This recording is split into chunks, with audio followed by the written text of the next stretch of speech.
Mes bien-aimés, shalom. C'est toujours votre frère, le révérend Francky, de l'église évangélique Les Eaux de Siloé, en sigle EES. Mes bien-aimés en Christ, nous qui sommes élus, choisis par Dieu, par la grâce que Jésus-Christ a déversée sur la croix en abondance à tous ceux qui ont été prédestinés d'avance pour la gloire et le salut. Notre portion de notre exhortation est tirée dans le livre de Jacques, chapitre 1, le verset 2. Et nous avions pour thème, ne vois pas avec les yeux physiques ce que tu es en train de traverser comme situation ou épreuve. La Bible nous dit, nous recommande de garder la joie, voire même dans les épreuves. Pour garder notre joie complète selon la parole de Dieu, nous devons voir les choses selon l'esprit. Amen. Dieu est esprit. Il nous a créés à son image et à sa ressemblance. L'homme doit se connecter à l'esprit de Dieu afin de ne pas voir les choses selon la vue physique. Nous devons marcher selon la vie de l'esprit parce que la vie physique, mes bien-aimés, nous permet seulement à commettre des péchés, à convoiter, à commettre l'adultère. Les yeux physiques n'apportent que le découragement, le désespoir et la peur.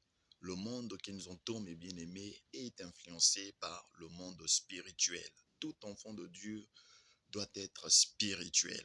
Pour certains, ils prennent la spiritualité pour de l'occultisme, la sorcellerie et la magie. C'est faux. La spiritualité dont je vous parle émane de l'esprit parce que Dieu est esprit. Ce qui émane de l'esprit est invisible et ce qui est invisible ne peut pas être vu ni touché. Par exemple, le vent.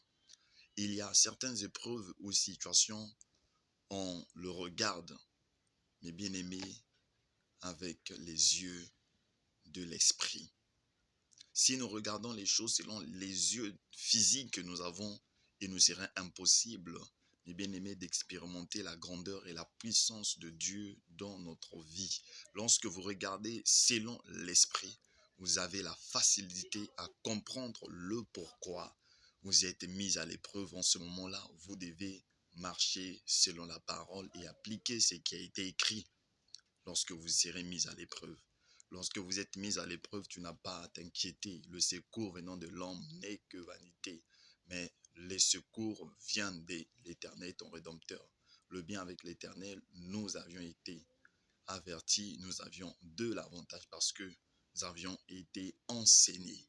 Bien que nous sommes chrétiens, nous serions exposés aux diverses épreuves. Mais la condition, regardons tout simplement comme un sujet de joie complète ces diverses épreuves auxquelles nous sommes exposés dans notre marche chrétienne et que Dieu vous soutienne. Amen.